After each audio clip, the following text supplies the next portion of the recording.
Buenos días, hermanos. Qué bueno es saber que estamos juntos conectados para poder comenzar a alabar a nuestro Dios y escuchar su palabra juntos como familia.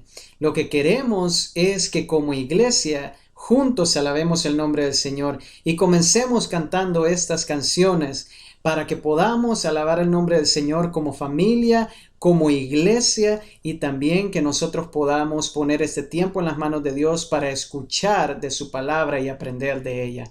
Vamos a orar para poder introducir este tiempo. Señor, te damos las gracias por habernos tenido aquí, Señor, para poder escuchar tu palabra, para poder conocerte más, Señor, a través de tu palabra, de la oración, Señor, y a través de la alabanza, Señor, con la música. Ayúdanos a poder rendirnos hoy a ti y a poder escuchar tu palabra y alabarte como tú te lo mereces, Señor. Te lo pedimos en el nombre de tu Hijo Jesús. Amén. Vamos a comenzar cantando juntos esta próxima canción.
Aunque el mal se levante contra mí, no temeré, no temeré.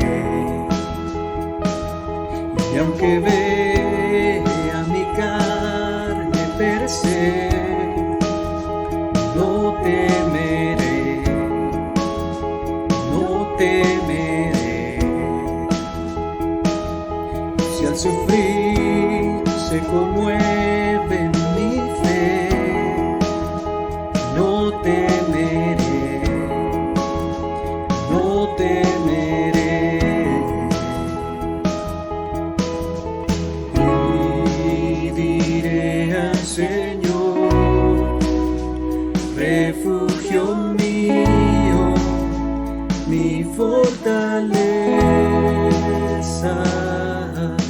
tu nombre bendeciré en todo tiempo, en ti confiaré.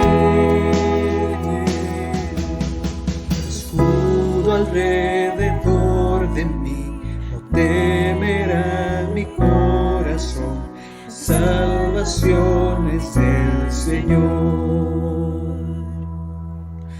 Mi vida escondida está en Cristo por la eternidad, la salvación es del Señor.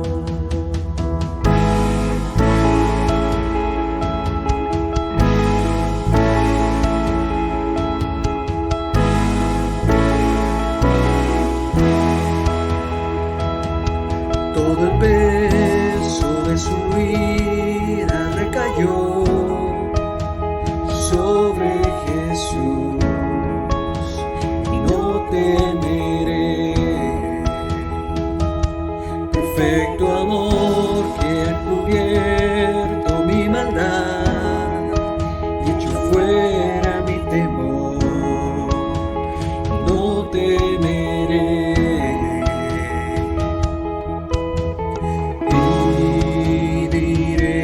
Señor, refugio mío, mi fortaleza, tu nombre bendeciré en todo tiempo, en ti confiaré. Escudo alrededor de mí, temerá mi corazón, la salvación es del Señor. Mi vida escondida está en Cristo por la eternidad, la salvación es del Señor.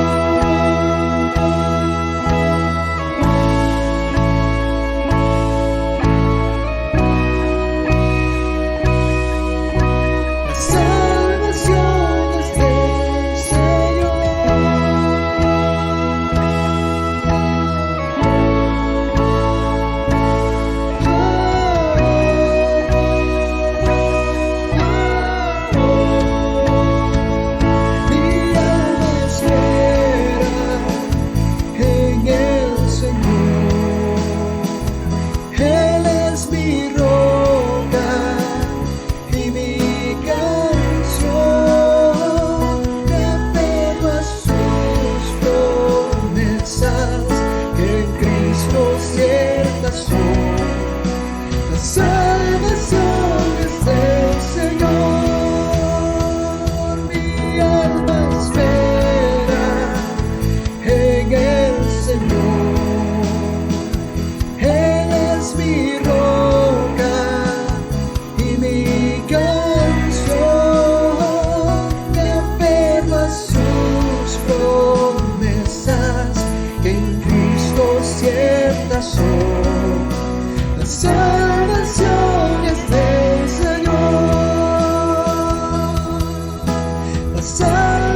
Hola, nosotros somos miembros de la Iglesia Impacto y pertenecemos al Grupo Casa, y nuestras reuniones son en la colonia 15 de septiembre.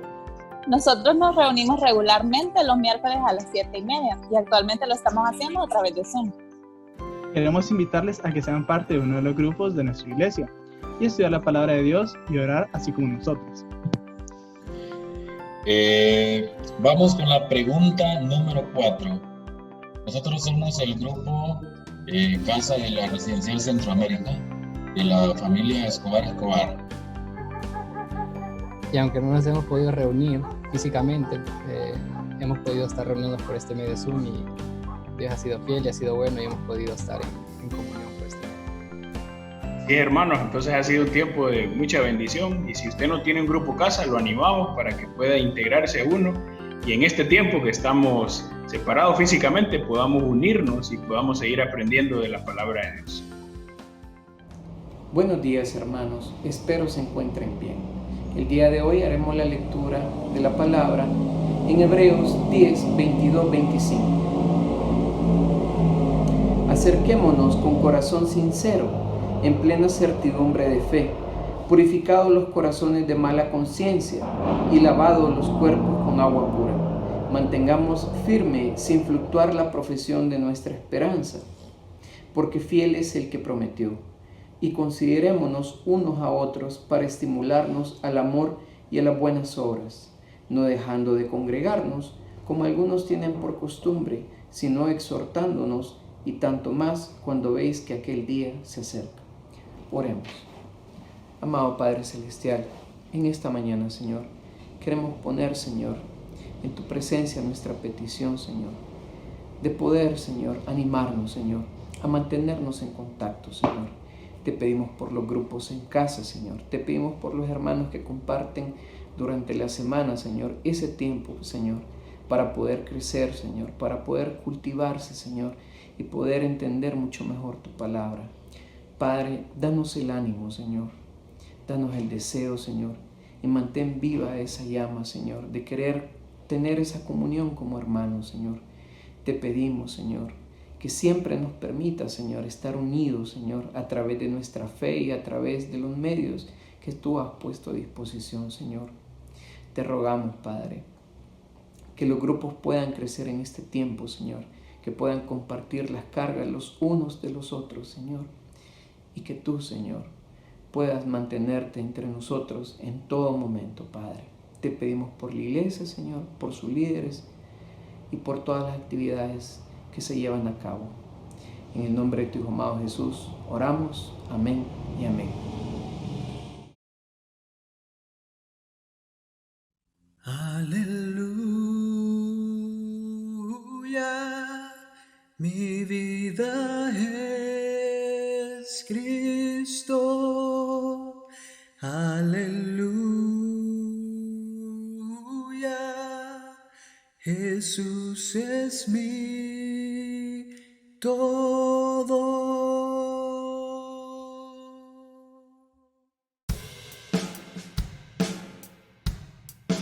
En densa oscuridad, perdido en el error, la senda vana del placer a muerte me llevó, siendo rebelde a tu voz, quisiste amarme así, de no haber sido por tu amor, huiría aún de ti.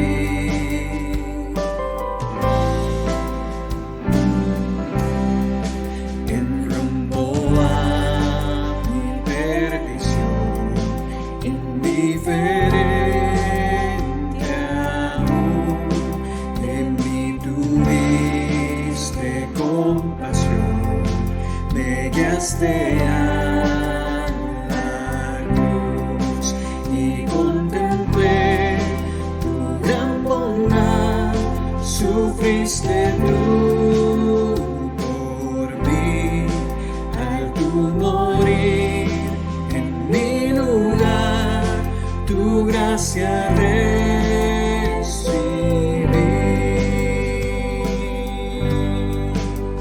Aleluya, mi vida es Cristo. Aleluya, Jesús es mi todo. Aleluya, mi vida es Cristo. Aleluya, Jesús es mi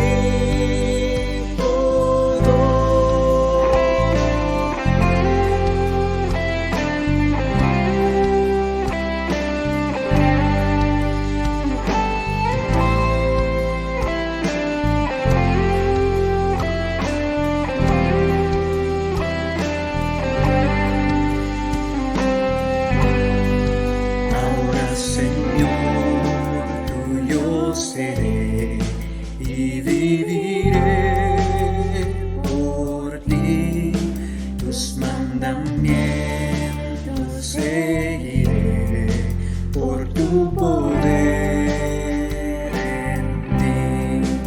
Usa mi vida, oh Señor, como lo quieras tú, y que sea siempre mi canción, mi gloria eres tú.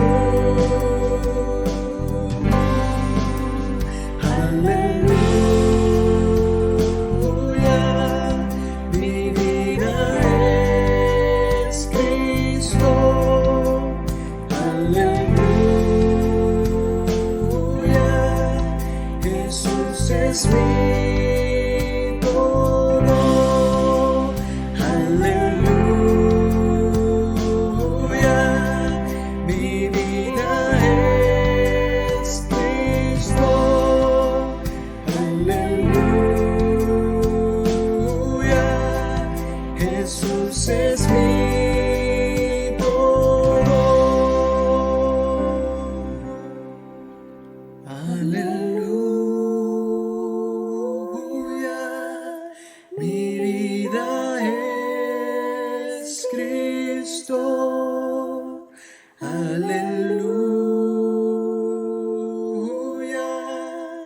Jesús es mi todo.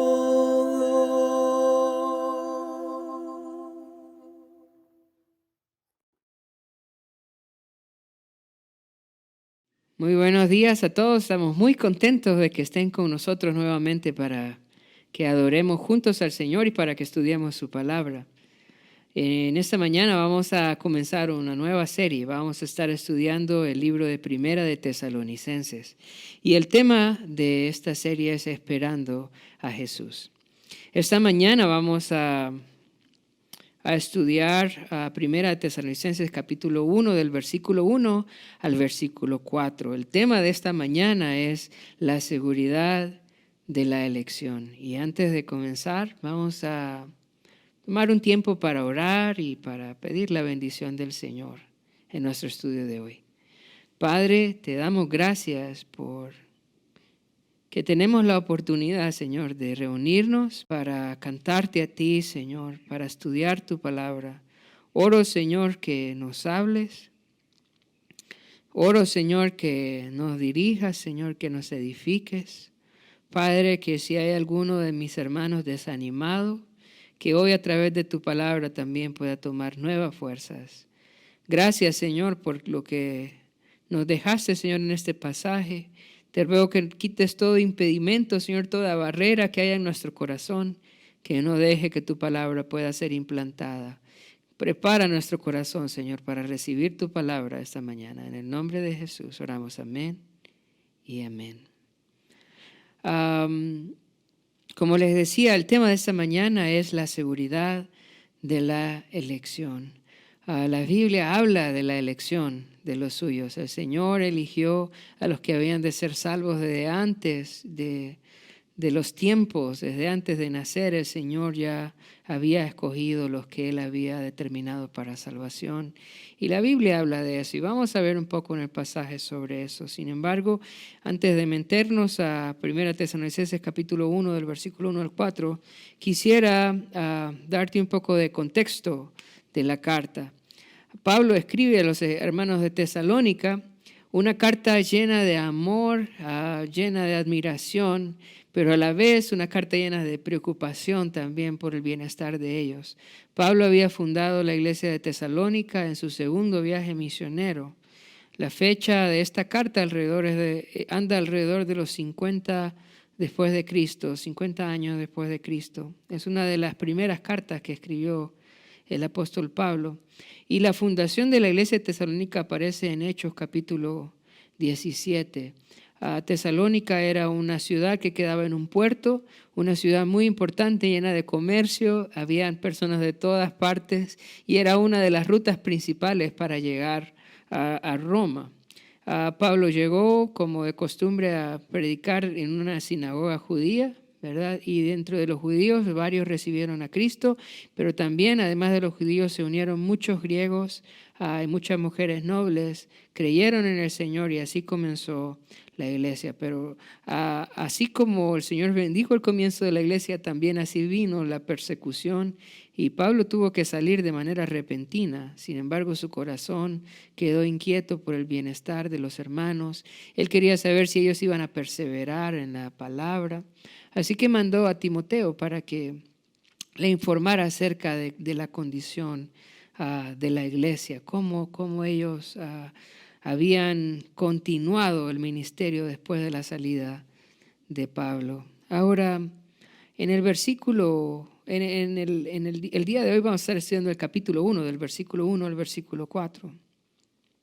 Y en estos pasajes, Pablo da gracias por la iglesia, porque en ellos hay tres evidencias o tres elementos que muestran claramente que la iglesia de los tesalonicenses es una iglesia de elegidos de Dios. Ellos son elegidos de Dios por estas tres características que claramente se ven en la vida de la iglesia.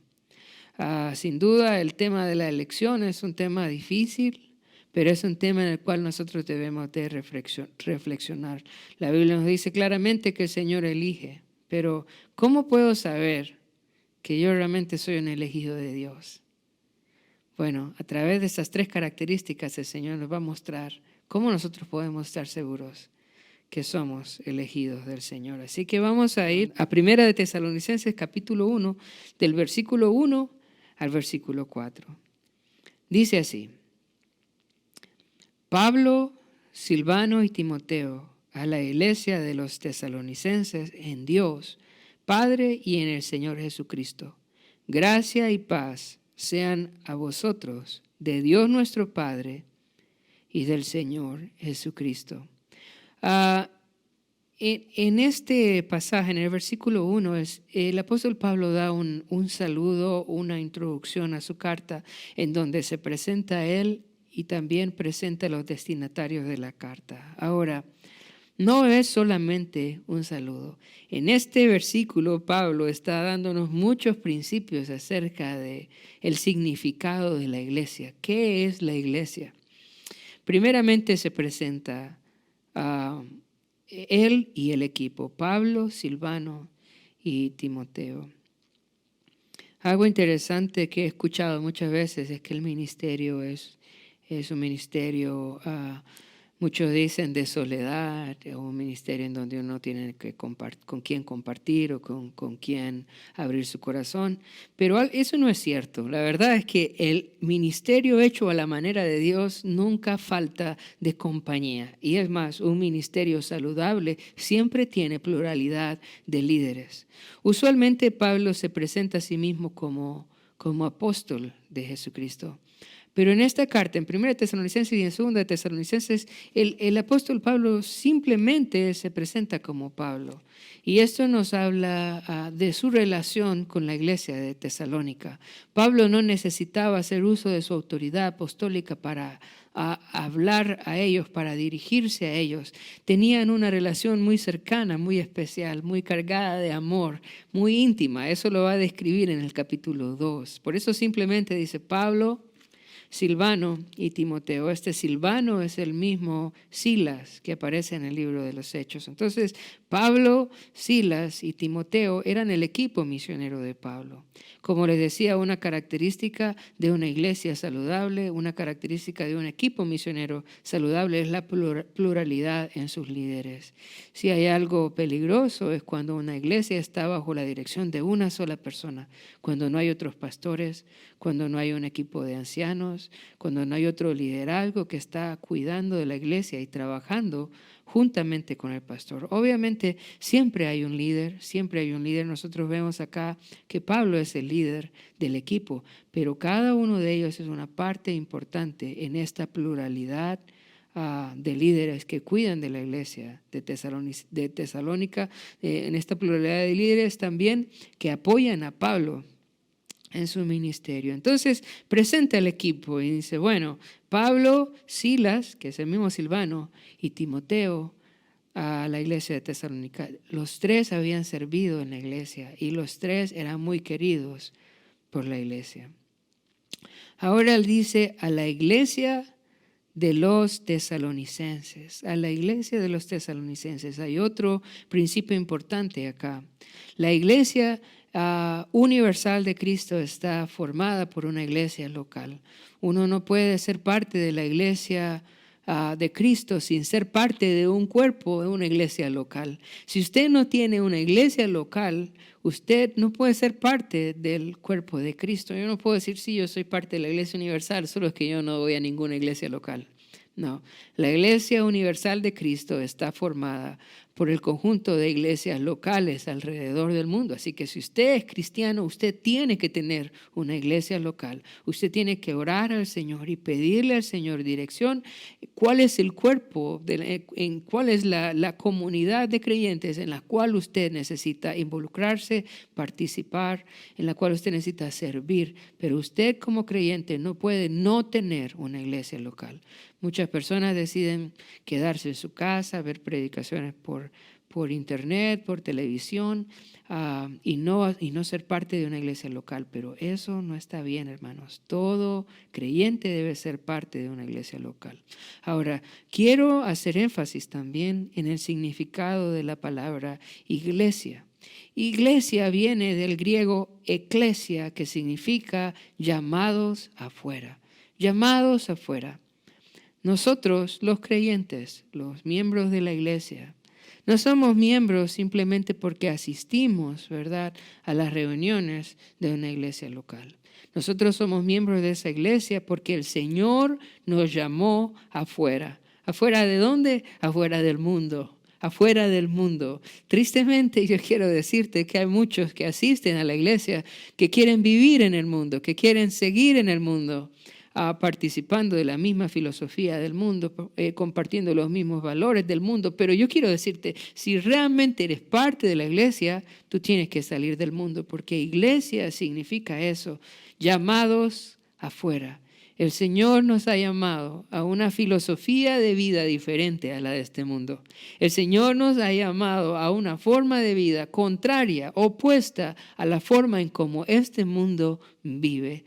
Una manera de vivir bíblica, una manera de vivir que honra a Dios, una manera de vivir como hijo de Dios. Esto significa iglesia, llamado afuera. Por otro lado, también nos aclara ¿cómo fue que vinimos a ser parte de la iglesia? Nosotros no decidimos ser parte de la iglesia. Fue Dios que nos llamó afuera. Fue Dios que nos buscó cuando estábamos perdidos en nuestros pecados, cuando estábamos envanecidos en la corriente de este mundo.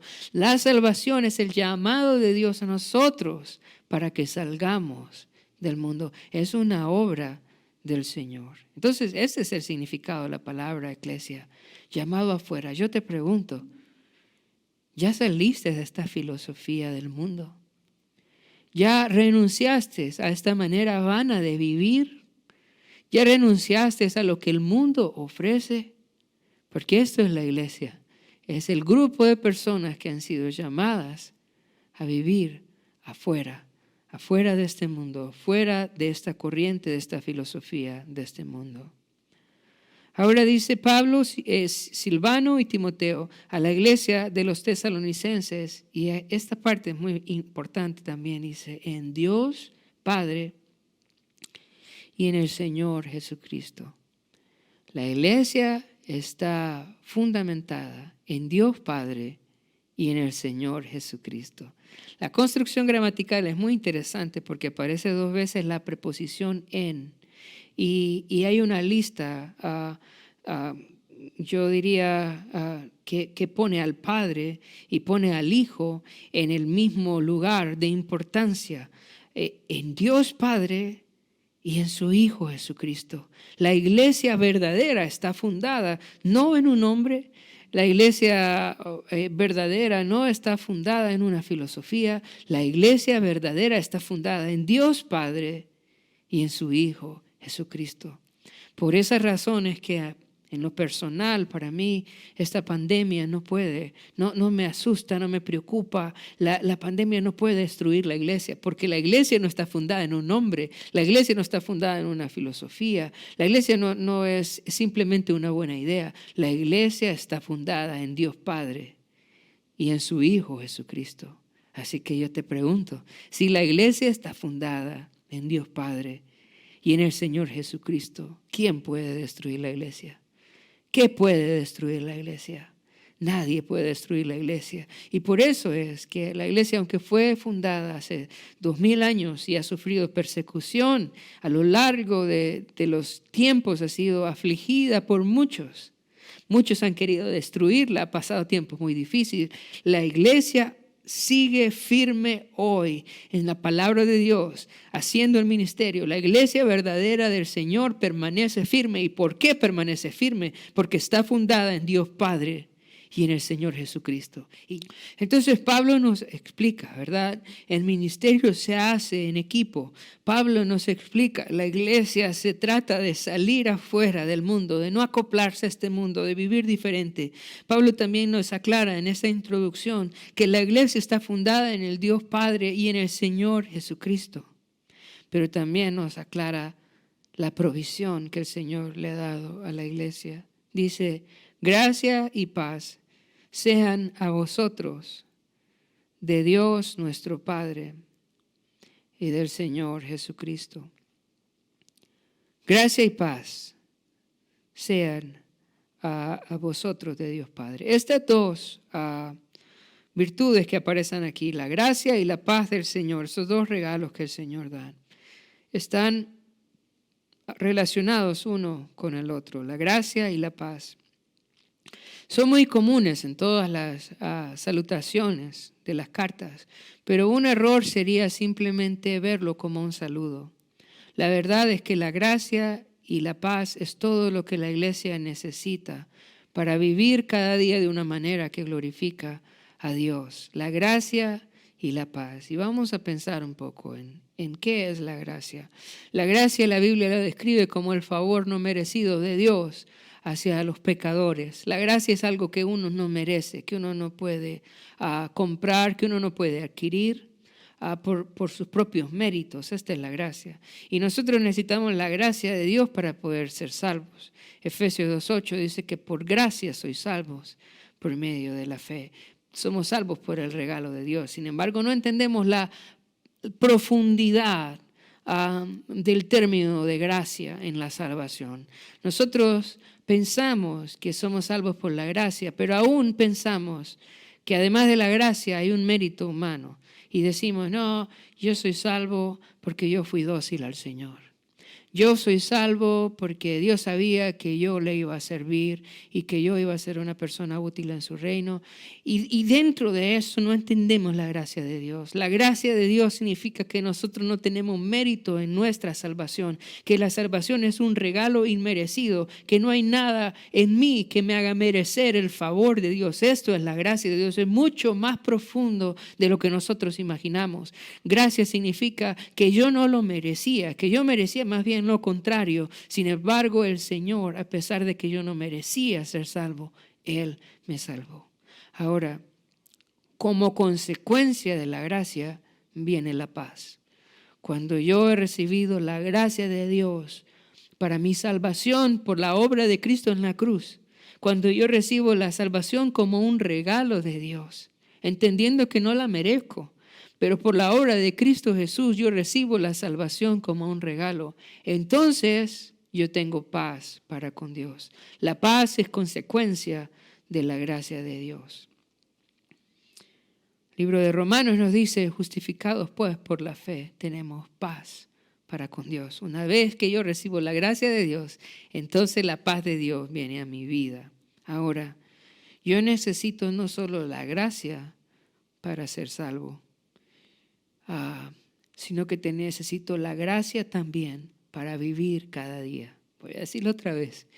Yo necesito la gracia de Dios no solamente para ser salvo. Yo necesito la gracia de Dios para vivir cada día la vida que glorifica a Dios. Así como la salvación es por gracia, así también la vida cristiana es por gracia.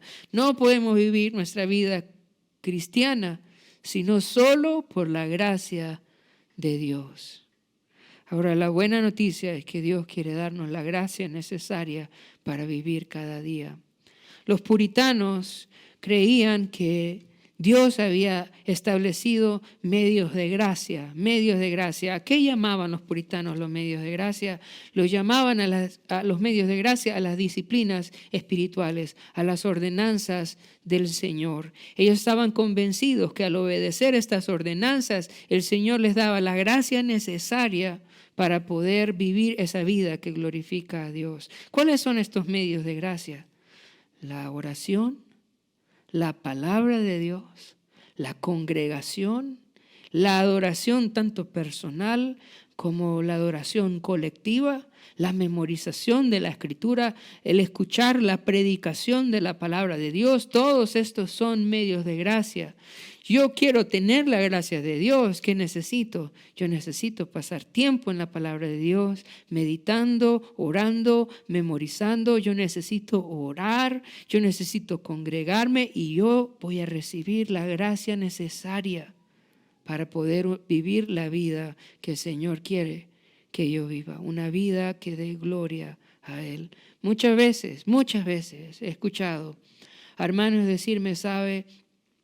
Pastor, hoy no quería venir porque estaba muy ocupado, porque me sentía muy triste, porque estaba muy afanado, porque estaba muy cargado, pero vine, adoré al Señor, escuché el mensaje y siento nuevas fuerzas y me siento animado para seguir adelante. Ahora me siento lleno del Señor. ¿Por qué? Porque vino y recibió la gracia del Señor. Pablo ora por los hermanos de Tesalonicenses que puedan tener la gracia del Señor. Si usted quiere tener la gracia del Señor hoy, usted necesita entonces ir a estos medios de gracia que el Señor ha establecido para poder abastecerse de la gracia que necesitamos para honrarle cada día. Para honrarle cada día. Ahora vamos a leer el versículo 2. Dice, damos siempre gracias a Dios por todos vosotros, haciendo memoria de vosotros en nuestras oraciones. Versículo 3, acordándonos sin cesar delante del Dios y Padre nuestro, de la obra de vuestra fe, del trabajo de vuestro amor y de vuestra constancia en la esperanza en nuestro Señor Jesucristo. Versículo 2 aparece una oración de Pablo dando gracias. Dice, damos siempre gracias a Dios por todos vosotros. algo que caracterizó al ministerio del apóstol Pablo y que debería de caracterizar también el ministerio de cada siervo del Señor. Es la oración, es la oración.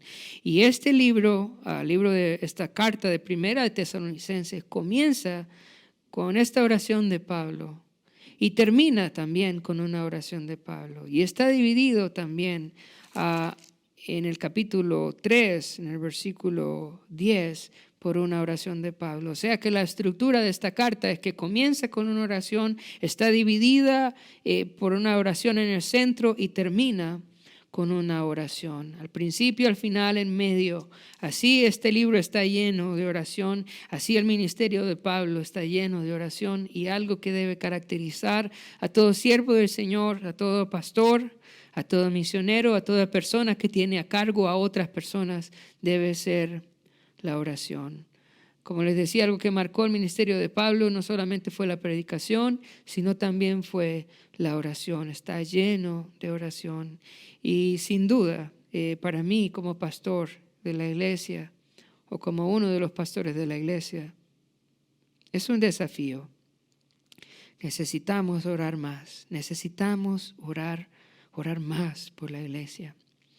Recuerdo, hace unos años le dije a un joven, ¿sabes? Estoy orando por vos, constantemente estoy orando por vos. Y me dijo, oye pastor, tan mal me porto. Y la verdad es que nosotros tenemos la tendencia a orar por los que se portan mal, por los que andan mal. Sin embargo, acá vemos a Pablo orando por esta iglesia que se porta bien, que trae gozo al Señor, que trae gozo a su vida también, que es de mucha alegría. Así que un principio importante es que tenemos que orar siempre. Recuerdo también en un grupo casa una señora mayor, muy sabia, una vez me compartió en el grupo casa, nos dijo, yo creo que el ministerio es como un avión que tiene dos alas. Una es la palabra y otra es la oración. Así que tenemos que aprender del apóstol Pablo a tener una vida de oración, a orar más, a interceder más por los hermanos. Eso no cuesta nada, hermanos. Yo pienso de pronto en este momento no podemos hacer muchas cosas. De pronto en este momento no podemos salir de nuestros hogares. De pronto en este momento no podemos servir de la manera que lo hacíamos antes, pero podemos orar. Y orar, hermanos, es muy importante. Lo vemos acá en el ministerio del apóstol Pablo. Orar por todos, hermanos, por los que andan bien y orar también por los que andan mal. Necesitamos orar por todos. Entonces, vemos aquí a Pablo orando por ellos. Esta carta es una carta llena de oración, pero también es una oración llena de acción de gracias. Como les decía, esta carta es una de las primeras cartas que escribió el apóstol Pablo. Son de las cartas más tempranas que tenemos. Y es una carta que está cargada de alegría, de acción de gracias. Yo creo que esta carta hace un contraste con la carta de los Corintios. Por este lado, Pablo nos va a decir que él está seguro de la elección de los hermanos de Tesalónica. Él va a decir, yo estoy seguro que ustedes son elegidos de Dios, yo estoy seguro que ustedes son salvos, yo estoy seguro que ustedes tienen un lugar en los cielos. Eso es lo que Pablo está diciendo, dando gracias por la vida de ellos. Pero en contraste tenemos la carta de los Corintios, en donde Pablo termina la segunda carta de los Corintios, en el capítulo 3, en el versículo 5, pidiéndoles, por favor, examínense si ustedes están en la fe o si no están reprobados. Diciéndoles, yo creo que ustedes no son salvos. Por favor, examínense si realmente ustedes han nacido de nuevo, porque no parece. Yo quiero, hermanos, que te preguntes de qué clase de iglesia somos. Somos una iglesia que da gloria a Dios de tal manera que la gente cuando nos ve da gracias a Dios por la vida de la iglesia. O somos una iglesia en la cual la gente se cuestiona, ¿realmente son salvos? ¿Realmente han nacido de nuevo? Pablo estaba feliz por la vida de la iglesia de Tesalónica. Y hermanos, nosotros asegurémonos que también cuando vean nuestra vida, cuando la gente llegue a nuestra iglesia, la iglesia pueda ver a Dios entre nosotros, obrando en nuestra vida, obrando en nuestras familias, obrando en nuestra iglesia, de tal manera que puedan dar gracias al Señor por nuestras vidas. Que nuestras vidas reflejen tanto a Cristo, que traigan alegría al corazón del Señor y al corazón de los siervos del Señor. Ahora, otra cosa particular acá, dice, el versículo dice, damos siempre gracias a Dios, dice, por todos, dice, por todos vosotros, por todos vosotros. Esto es bien particular en la iglesia de Tesalónica y es un ejemplo de cómo debe ser la iglesia hoy también. Estamos acostumbrados, hermanos, y lo digo con vergüenza, que en la iglesia hayan dos grupos. Un grupo de personas que quieren darlo todo por Dios, que quieren vivir para Dios, que quieren que Dios gobierne cada parte de su vida, que quieren que Dios sea reflejado en cada una de sus palabras y sus acciones. Hay personas que quieren estar lo más lejos del mundo y estar más cerca de Dios. Está ese grupo de personas. Pero a veces también hay otro grupo de personas que no quieren mucho de Dios, que no quieren mucho del Señor, que no quieren mucho del cielo, pero que tampoco quieren ir al infierno y por eso están en la iglesia. Y eso es súper triste, hermanos. Porque en la iglesia no deberían de haber dos grupos de personas. En la iglesia solo debería de haber un grupo de personas. Personas que quieren darlo todo por el Señor. Personas que quieren estar lo más lejos del mundo. Personas que quieren estar lo más lejos del pecado. Personas que quieren vivir para Dios. Debería de ser esto la conducta de todos. Y yo quiero decirte, hermano, si tú eres parte de la iglesia Impacto hoy y tú no quieres vivir para Dios, yo quiero pedirte en el nombre de Jesús que te arrepientas. Porque la iglesia no es solo para no ir al infierno. La iglesia es para entregarnos para la gloria de Dios. Es vivir para Él. Y nosotros, hermanos, no debemos de aceptar que haya en la iglesia dos grupos de personas.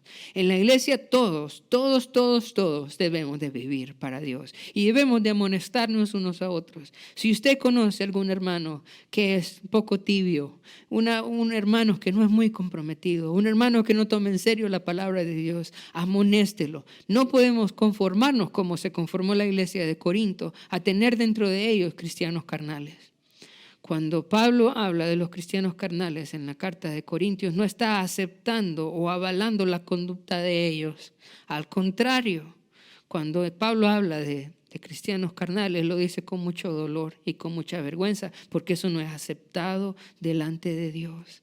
El Señor nos advierte en el libro de Apocalipsis cuál es el futuro de la gente tibia. Por cuanto no eres frío ni caliente, te vomitaré de mi boca, dice el Señor. Entonces, hermanos, si usted tiene una vida tibia, yo quiero amonestarle hoy a ser parte de los que quieren vivir para Dios. Algo bonito en la iglesia de Tesalónica es que no era una actitud solo de algunos, sino que todos, dice el versículo 2, damos siempre gracias a Dios por todos vosotros. Todos ellos querían vivir para el Señor. Todos ellos estaban dispuestos a sufrir por el Señor, a darlo todo por el Señor. Y si a nuestro alrededor hay un hermano que no está viviendo así, hermanos, yo quiero animarles a poder amonestarlo. Dice en el versículo 2, damos siempre gracias a Dios por todos vosotros, haciendo memoria de vosotros en nuestras oraciones, acordándonos sin cesar delante del Dios y Padre nuestro de la obra de vuestra fe.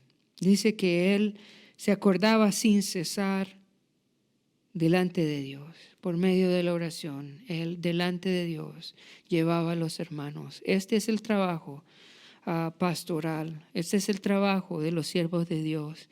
Estar presentando a los hermanos delante del Señor. Es un trabajo como el sacerdote en el Antiguo Testamento que llevaba al pueblo delante de Dios. Y si usted es un líder acá en la iglesia, usted es un anciano o usted es un pastor, el Señor nos demanda en este pasaje a poder llevar delante de Dios a los hermanos de la congregación. Esta es nuestra labor como ancianos, como pastores, como siervos de Dios.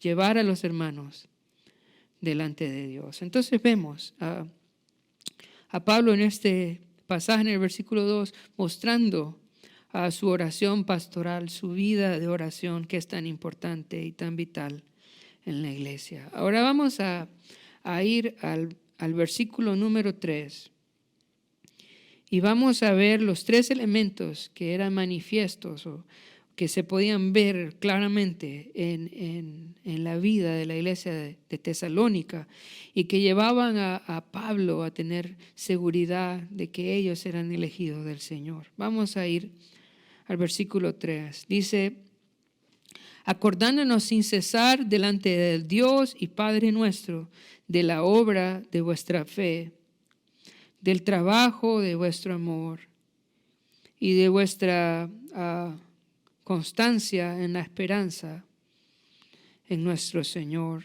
Jesucristo. Habían 3 elementos que hacían a Pablo tener la convicción que ellos eran elegidos de Dios.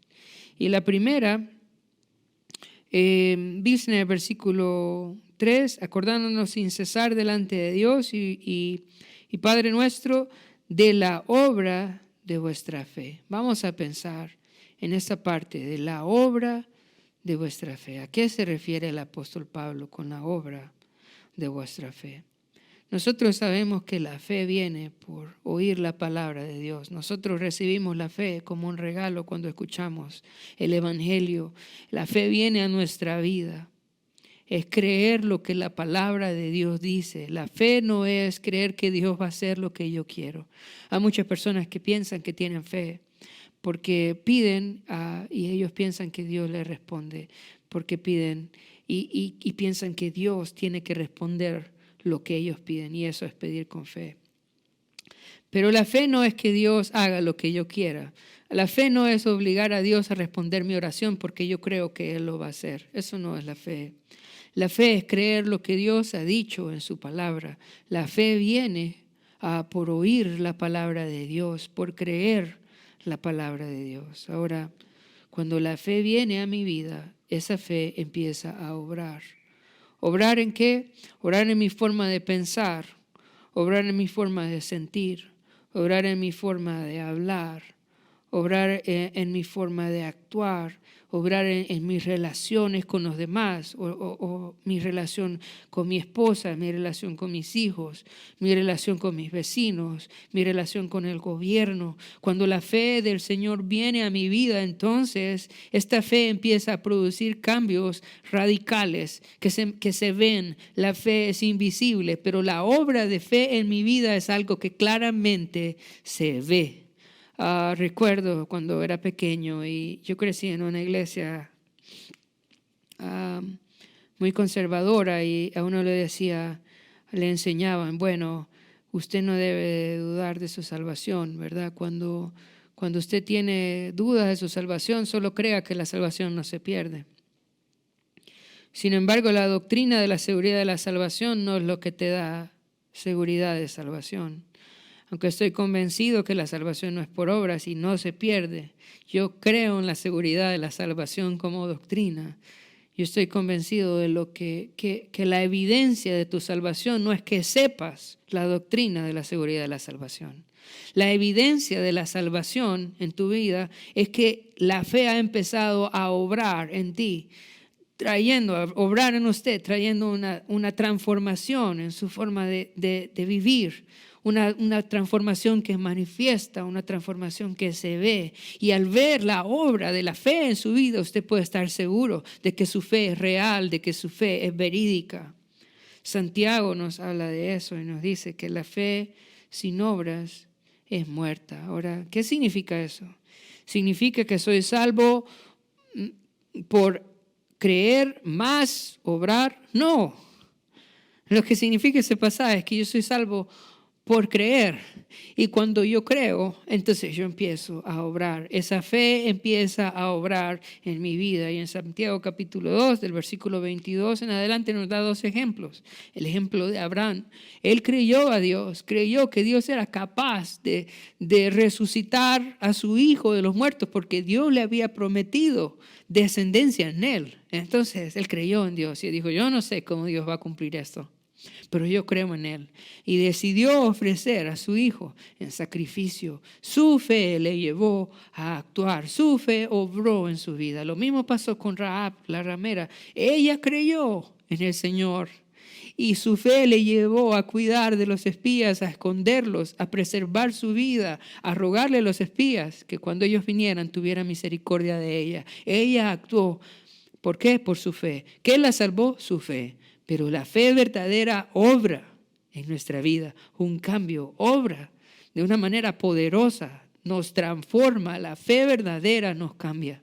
Y si usted no ha experimentado ninguna transformación en su vida, yo quiero decirle que su fe está muerta, su fe no salva. Usted necesita recibir a Cristo, usted necesita entregarse a Cristo, porque la fe verdadera transforma la vida completa.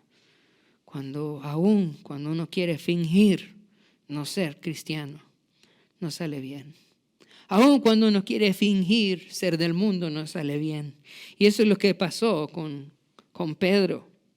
Pedro, cuando rechazó a Jesús, él quiso fingir no ser seguidor de Jesús. Y saben, la gente le dijo, no, sí, tú eres de ellos porque aún en tu forma de hablar se descubre que tú eres de ellos. Cuando nosotros tenemos una fe verdadera, esa fe nos transforma completamente, nos transforma desde el interior. Y aunque estoy convencido por las Escrituras que esta santificación es progresiva y va a terminar cuando el Señor nos lleve a su presencia, nosotros no podemos ser igual que lo que éramos antes. De pronto no somos lo que debemos de ser, pero tampoco somos lo que éramos. Y esa obra de fe es el primer evidencia, la primera evidencia de que yo soy un elegido de Dios. Es que yo tengo una fe viva y mi fe está transformándome cada vez más a la imagen de Jesús. Ahora vamos a pensar en la segunda evidencia de la elección en los hermanos de Tesalónica. Versículo 3 dice, acordándonos sin cesar delante de Dios y Padre nuestro de la obra de fe, dice, del trabajo de vuestro amor. Entonces, tenía una fe que obraba, una fe que estaba transformándolos, que estaba cambiándolos, pero también tenían el trabajo de amor. ¿Y qué significa el trabajo de amor? Significa, a diferencia de la obra de fe, la obra de fe es como la tarea que tenemos que hacer o la tarea que hace la fe en nosotros. Ahora, cuando habla del trabajo de amor, esa palabra trabajo tiene que ver con acción, con movimiento, con esfuerzo, con agotamiento. El trabajo de vuestro amor. Esta era la segunda característica que había en la vida de la gente de Tesalónica. Un gran amor, un gran amor.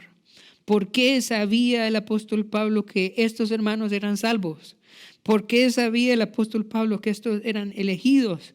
Por el amor que tenían ellos, un amor que era evidente, que los hacía servir al Señor y servirse entre ellos de una manera sobrenatural, de una manera que simplemente evidenciaba la obra de Dios sobre ellos, la elección de Dios sobre ellos, el amor. Hermanos, si hay algo que debe evidenciar a una persona salva, es su amor, es su amor, es su amor. Una de las cosas que a mí me preocupa es que nosotros como iglesia lleguemos a ser conocidos como una iglesia que estudia la Biblia solamente. No es suficiente, hermano. No basta con conocer la doctrina. No basta con apegarnos a lo que la Biblia dice, hermanos. Así eran los fariseos. personas llenas de conocimiento, pero que no tenían amor. Hermanos, no basta con conocer la palabra de Dios. Necesitamos nosotros el amor del Señor en nuestra vida. El amor del Señor es una característica de haber nacido de nuevo. El amor entre unos a otros es una característica de que estamos en la luz del Señor. Y yo pido, así como pedía también el apóstol Pablo, que nuestro amor abunde más y más cada día. Que seamos conocidos, no como personas que saben la Escritura solamente, aunque debemos de saberla, sino como personas llenas de amor y llenas de misericordia. Este amor, hermanos, es un amor diferente al amor del mundo. El amor del mundo es un amor sentimental, es un amor también enfocado en la tolerancia, pero este no es el amor de Dios. El amor de Dios busca la salvación de los demás. Este es amor. Cuando yo comparto el evangelio a los demás porque me importa su eternidad, este es amor. El amor de Dios busca la santidad. Cuando yo veo a un hermano que está en pecado y yo lo llamo a la obediencia al Señor con amor, yo lo corrijo, esto es amor. Entonces, cuando hablo de amor, no estoy hablando del amor de este mundo, este amor emocional, este amor tolerante, este amor egoísta, este amor en donde solo quiere agradar. Estoy hablando del amor de Dios. Este amor que busca la salvación de las personas, este amor que busca la santificación de las personas y este amor también que busca el bienestar de las personas, en donde yo estoy preocupado que mi hermano tenga que comer, tenga que vestir. Este amor verdadero debe estar en nuestra vida. Y esta es una evidencia que yo soy salvo, que yo soy elegido del Señor. ¿Por qué? Porque yo amo. Yo quiero que las personas sean salvas. Yo quiero que los cristianos sean santos. Y yo quiero también que mis hermanos tengan todo lo necesario para poder subsistir, que no le falte comida, que no le falte vestido. Y hermanos, el Señor en este tiempo nos ha dado una oportunidad maravillosa para mostrar el amor.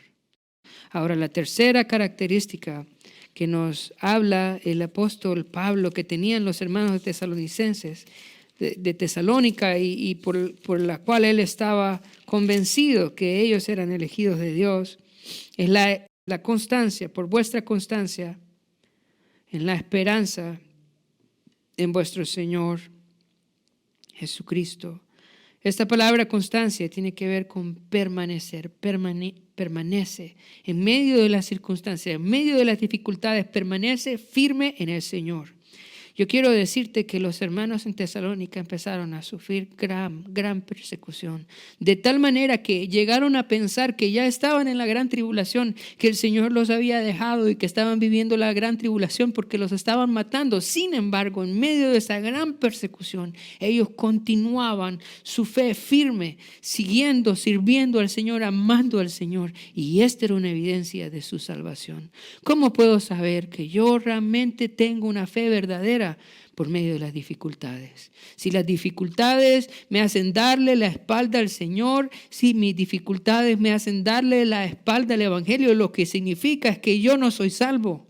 Lo que significa es que yo verdaderamente no he creído en el Señor Jesucristo, yo no he rendido mi vida al Señor. Si cada vez que las cosas se ponen difíciles, usted le da la espalda al Señor, usted no es salvo.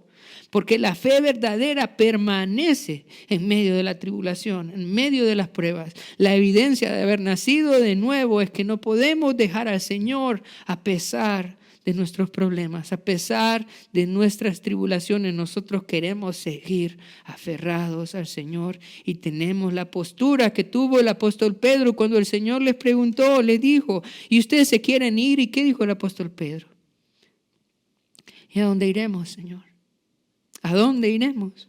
Solo tú tienes palabras de vida eterna. Si usted tiene esta convicción de que no hay otro lugar a donde ir, que no hay otro lugar, que no hay otro refugio, que el único camino es Jesús, esta es una evidencia de que usted ha nacido de nuevo, que usted es un elegido del Señor, que usted es una persona salva. Esta perseverancia en las pruebas. En el libro de Santiago, en capítulo 1, dice, gozaos cuando os halléis en diversas pruebas, sabiendo que la prueba de vuestra fe produce paciencia. Y esa palabra paciencia significa perseverancia. Si usted es creyente y está pasando pruebas, alégrese. ¿Por qué? Porque el Señor solo está mostrando que su fe es verdadera, que su fe es real, y por eso persevera en medio de las pruebas.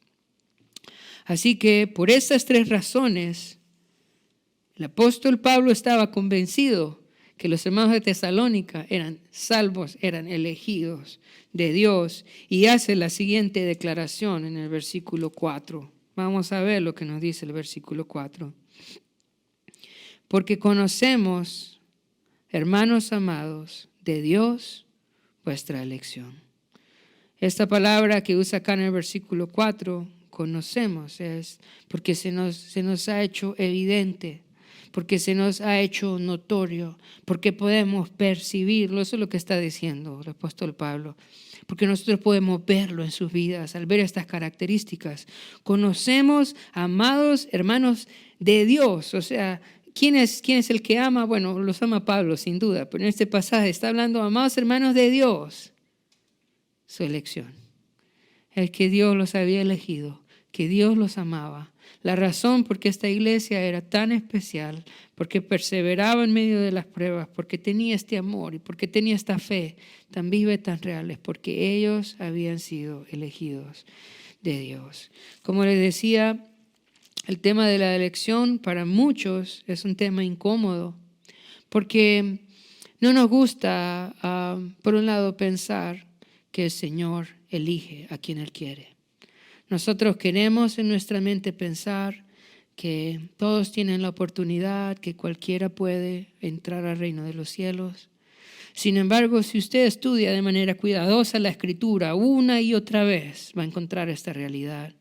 Dios elige a los que han de ser salvos. Quiero que pienses un momento en Abraham. ¿Sabe de dónde salió Abraham? De Ur de los Caldeos. Y en Génesis capítulo 15 dice que Abraham salió porque el Señor lo sacó. ¿Quién sacó a Abraham de ese pueblo idólatra? ¿Quién sacó a Abraham de ese lugar de perdición? ¿Quién lo sacó? Fue Dios. Dios lo sacó. ¿Y por qué lo sacó? Para mostrarle su gracia y mostrarle su misericordia. ¿Era Abraham una persona llena de fe y por eso el Señor lo sacó? No. El Señor obró en Abraham para que Abraham creyera. Es la pura gracia y la misericordia del Señor. Ahora quiero que pienses en Israel. ¿Por qué Israel fue elegido por el Señor? ¿Era Israel mejor que todos los pueblos de la tierra? No. ¿Eran ellos los más obedientes, los más dóciles, los más espirituales? No. ¿Por qué el Señor escogió al pueblo de Israel? Por su gran misericordia, por su gran amor, por su soberanía. ¿Tienen ellos algo digno? No, no tienen nada digno. El único digno es el Señor. Ahora yo te pregunto, ¿por qué el Señor te escogió a ti? ¿Es usted mejor que los demás? ¿Es usted más espiritual, más dócil al Señor? ¿O el Señor lo ha escogido por su gran misericordia? Vamos a ir a 1 Corintios capítulo 1, versículo 26. Dice así: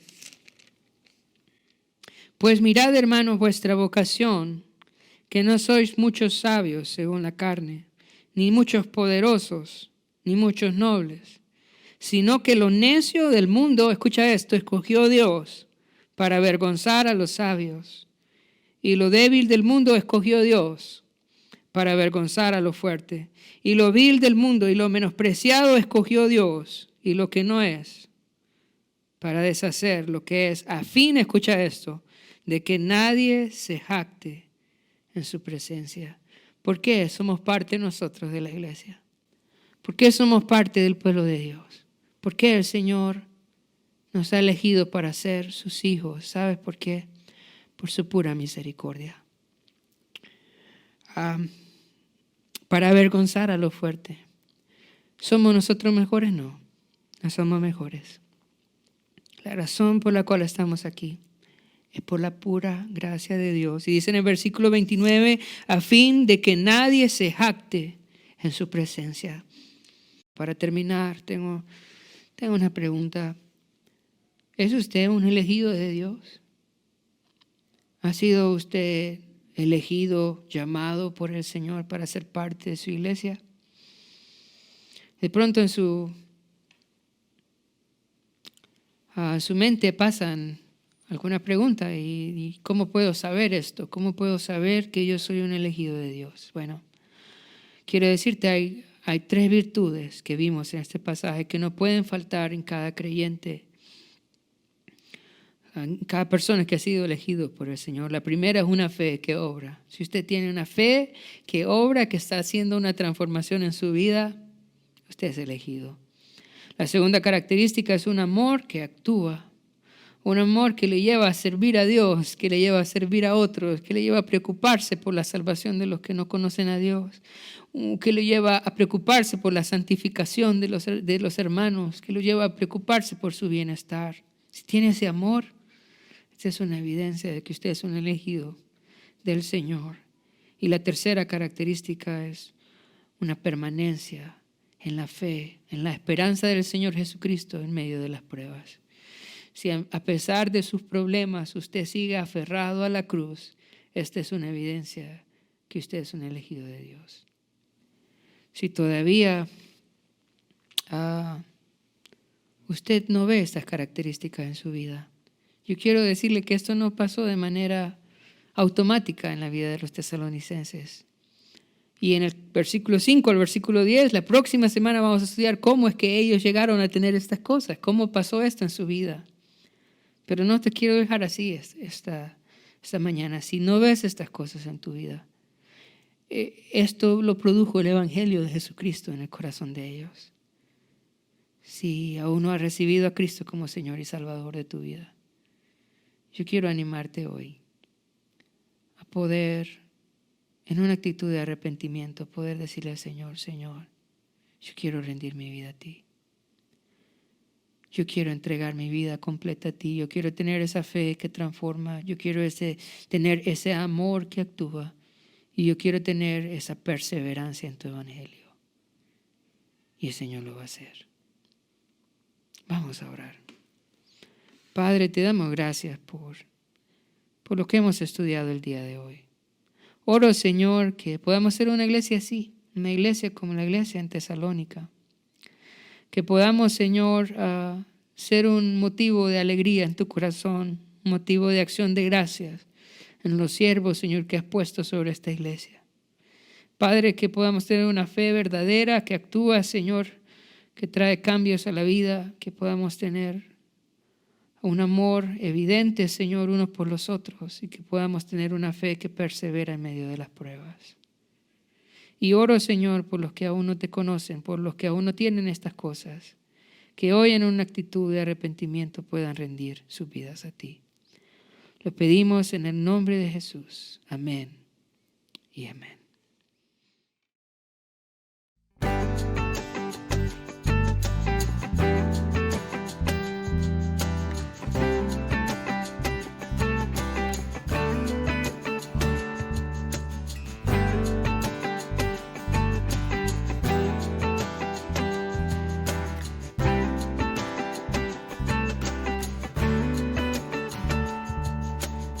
Quiero perder las cosas que me quedan por hacer, las cosas que me quedan por vivir en ti. No quiero olvidar las cosas que planeaste para mí, los sueños que me diste los daré por ti. No tienes que buscar a nadie más, yo quiero ir. Aquí está mi tiempo, aquí están mis horas, aquí estoy yo. Mi vida es para ti, en ti la quiero yo invertir. Aquí están mis manos, aquí está mi voz, aquí estoy yo, aquí estoy yo.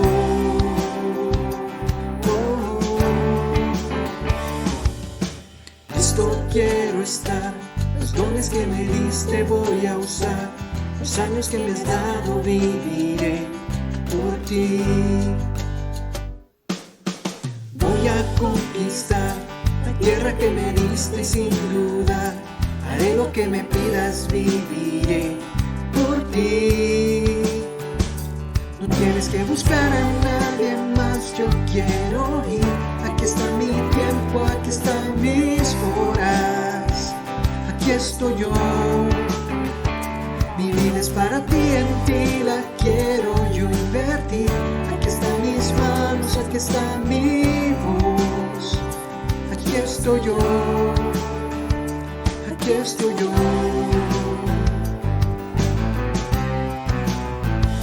No tienes que buscar a nadie más, yo quiero ir.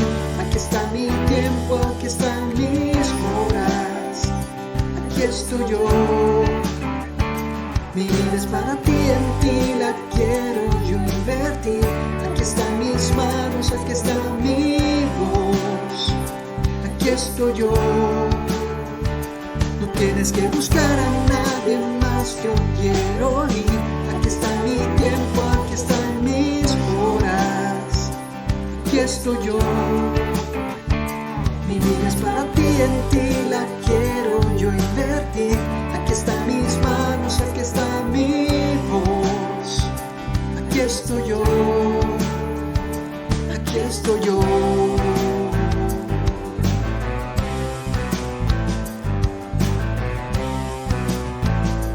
Aquí estoy yo.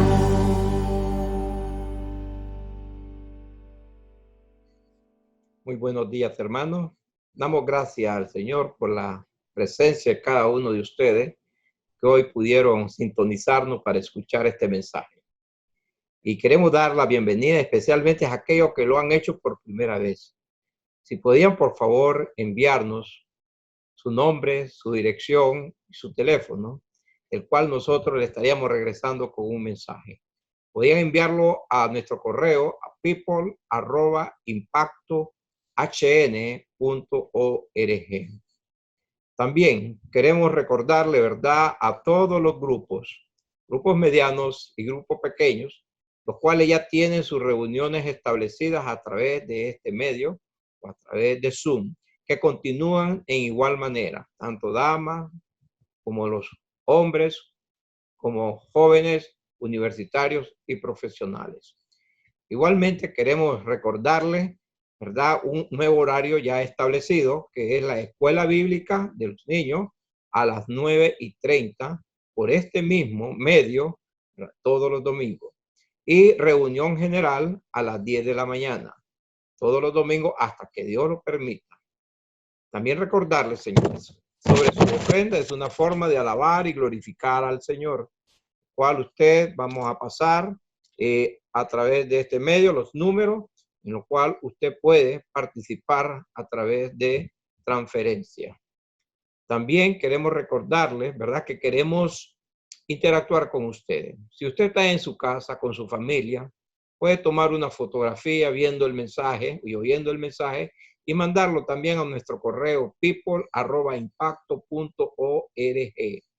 Nosotros vamos a pasar esos videos para que podamos para que formen parte también en una forma interactiva con la iglesia.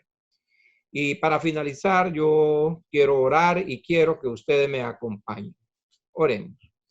Amantísimo Padre Celestial, doy gracias, Señor, porque podemos comunicarnos a través de este medio, Señor. Lo que ha estado sucediendo, Señor, no ha sido un impedimento para que su palabra siga divulgándose, para que presentemos el Evangelio, para que podamos seguir estudiando, Señor. Doy gracias, Señor, por cada una de las personas que están queriendo madurar cada día más en tu palabra. Y como hemos visto anteriormente, Padre, que el propósito de la iglesia es que todos lleguemos a la madurez, Señor. Gracias, Señor, por esta iglesia. Gracias por cada uno de sus miembros y te pido, Señor, que tú los cuides y los guardes ante estos momentos, Padre. Que tú le dé ánimo, Señor, y puedan hallar consolación en Cristo Jesús, como tú nos has dado y nos has salvado. Gracias, Padre. Lo pido todo por nuestro Señor Jesucristo. Amén. Tengan ustedes muy buen día.